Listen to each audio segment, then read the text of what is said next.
Omuyimbi bambi afudde ng'ebula ennaku mbale okutuuka ku konsati ye. So ng'ate omusumba Ssempa asekeredde omusumba Alangidde Bujingo. Tukwanirizaako ku Newspack Channel webale kujjekumira ku mukwano mangi ge tukuleetedde olunaku olwaleero. Teweerabira kuba nti no subscribinga ku YouTube channel yaffe, likinga video tugende mu maaso, ate era osobola okulekawo obubaka bwawo mu comment section. Wonna w'osinza okuba nti n'olaba amawulire gaffe, oyinza okuba ng'oli mu ggwanga lya Uganda oba bweru w'eggwanga, twagala okubuuza mu ngeri ey'enjawulo. Tutandise n'amawulire ag'ennaku. Omuyimbi golabaawo mu bifaananyi mukwano bamuyita Geno Difao. Munnange amawulire getufuna galaga nti ono avudde mu bulamu bw'ensi eno. Kigambibwa nti ono yatuuka mu ggwanga lya Cameroon wiiki ewedde era nga munnange yeetegekera concert ebadde egenda okubeerayo. Era munnange amawulire getufuna galaga nti ono yabadde atandise ne rehearsals nga yeetegekera concert eno ebadde egenda okuba nti no ebeerayo bwe bityo no mukwano webiri. Ekimuse bagamba nti ono yafunye COVID-19 ate kigambibwa nti ono abadde ayinamuko ne ku sukaali. Kati olw'ebirwadde ebyo ebibiri munnange n'atasobola kuba nti nno asimatuka. Amawulire gano si malungi bwe bityo bwebiri. Tasobodde kuba nti nno bambi akola concert ye olw'ensonga nti bambi tasobodde kuba nti nno asimatuka. Amawulire ago si malungi. Eyo nno nga tuvuddeyo mukwano tugenzeko ew'omusumba Ssempa oluvannyuma lwa Pastor Alangidde Bujingo okuvayo ne yeegana nti yeetayanjulangako Suzan Makula. Munnange Ssempa avuddeyo n'abanga amusekerera.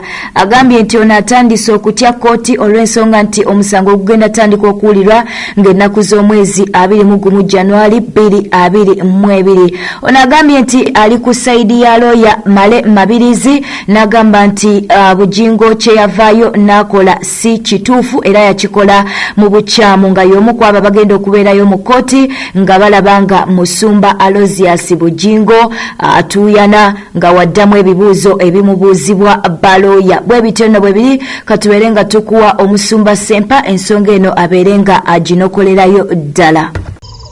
Naye bannange Bujingo ani anakuga kati wangena noko ozanya mu story n'olyoko giteeka ku online n'ogiteeka ku TV kati erina ku YouTube. Fena twagira batuli we are witnesses petuna tuli bajulize. You are so silly. Kati ekino tandiso kyegana ndewa kiteeka mawulire. Weteeka mawulire. Naye bannange Bujingo otuswazizza. Naye katukuleke otuyane. Let you sweat in your movie. Sweat plasma. Nja kujja mu court. I will come to court nkulabe nga bakukunya ebibuuzo otandika okwebuzaabuza anze sibimanyi nono akola simumanyi. Bujingo genda ekitende yewo. Bujingo you go back to your wife. Bino byokwekozaako zotuzanya mu firimu. You are mad. Bujingo olinga ng'omuloge gwe olinga gwe baaloga. Bujingo zukuka. Bujingo tuswaza okola ebyobujinga.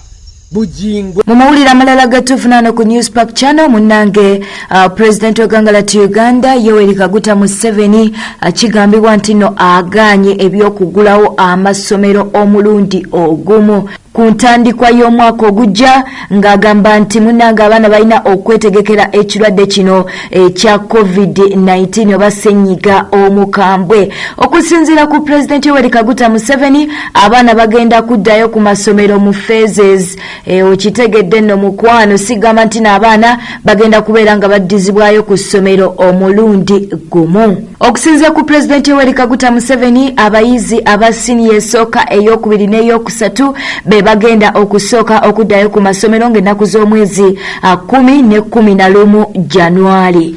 Ate nga aba siniya ey'okuna siniya ey'okutaano kw'ossa ne siniya ey'omukaaga bajja kutandika ng'ennaku z'omwezi 14 ne 15 January. Wabula ng'entambula ey'olukale amawulire getufuna galaga nti nno yo agenda kubeera nga agita bwe bityo nno mukwano webiri. Bwetwe tutambudde abadde mulabi mulungi wekumire ku News Park Channel tujagenda maaso n'okuba nti tukwa amawulire ge tunaba tufunyeewo ate werabira kuba nti subscribinga tewerabira kuba nti likinga kwessa n'okulekawo obubaka bwawo mu comment section. Njagala okutumirako ku Namutebi Direct ate era nenjagala okutumirako ku Kagudde Charis namwena mwenna abali mu kulaba amawulire gaffe era abanyumirwa amawulire gaffe nga muli wabweru w'eggwanga lyattu Uganda ate nga serabidde n'abali mu ggwanga. Tubaagala nnyo.